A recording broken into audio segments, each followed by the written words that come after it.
French artist, engraver and printmaker Frédéric Soriot, known for his utopian artistic vision of democracy, created a series of 4 prints entitled The Universal Democratic and Social Republics in 1848. This powerful imagery reflects the growing desire among Europeans to break free from old regimes and create nations based on the will of the people.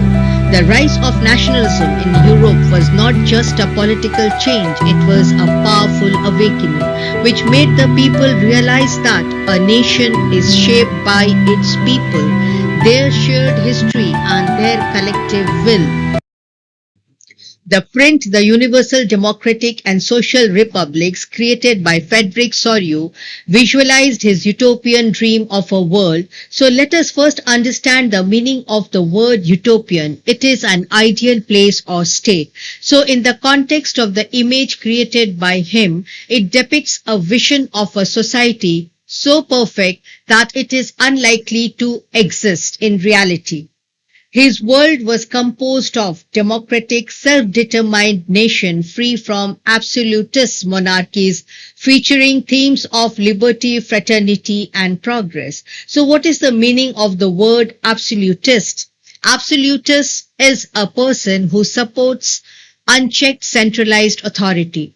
In this context, it refers to a monarchical system of government that is highly centralized, supported by military and often repressive. So based on this image, the first important question is, explain the 4 prints created by Frédéric Soriot entitled The Universal Democratic and Social Republic. I have explained this entire video in the form of question and answer because to retain a chapter, it is always important to learn it in the form of question and answer. That is helpful. The significance of the series of 4 prints are as follows. Number 1, homage to liberty. The first print depicts people from Europe and America, men and women of all ages and social classes marching in a long procession. As they pass the Statue of Liberty, they offer homage to it, symbolizing the rise of nationalism and unity of people in their quest for liberty. Number 2, the allegory of liberty. The second print presents the allegory of liberty, portrayed as a female figure. She holds torch of enlightenment in one hand, symbolizing the spread of knowledge and progress. The Charter of Rights of Man is in the other hand, representing democratic rights and freedom. Through this, the artist highlights the ideals of liberty, equality, and justice, which forms the foundation of a universal democratic and social republic. Number 3, shattered symbols of absolutism. In the foreground, we see shattered symbols of absolutism, including broken crowns and scepters. These broken remains symbolize the collapse of the old authoritarian and monarchical rule, marking the end of absolute power. Number 4, the utopian vision, world peace. The last print portrays a utopian vision of a world at peace, where people from different nations, identified by their national flags and traditional costumes, unite and march together towards a future founded on democratic and social republics.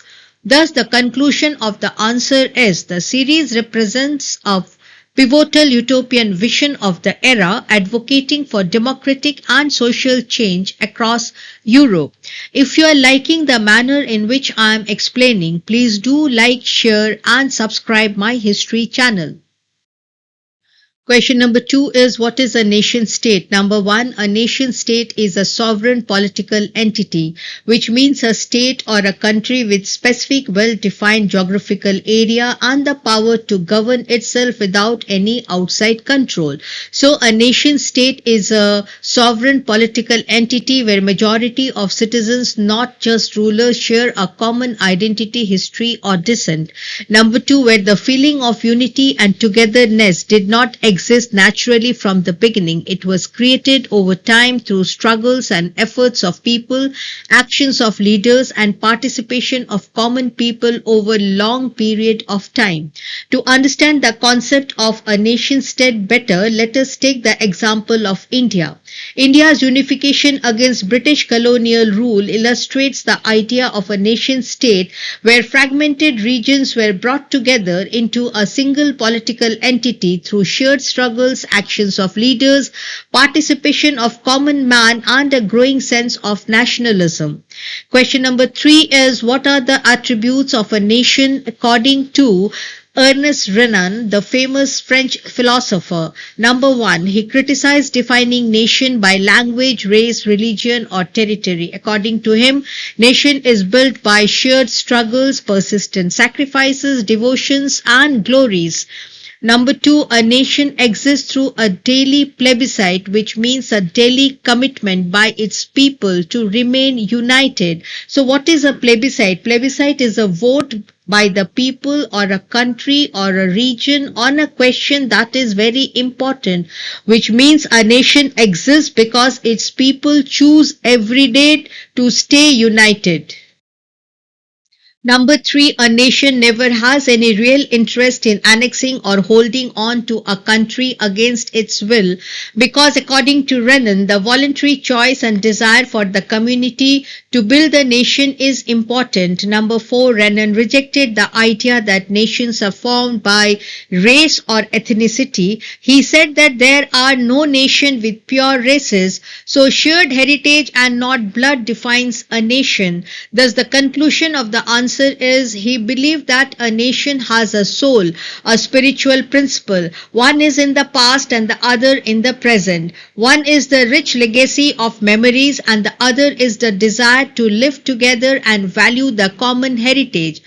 Importance of nations according to Renan. Number 1, existence of nations is a necessity as their existence is a guarantee of liberty which would be lost if the world had one law and one master. Under a single global authority, there can be chances of individual freedom being lost. Number 2, his definition of the nation as a daily plebiscite indicates that the people of the nation has the right to be consulted about their nationality.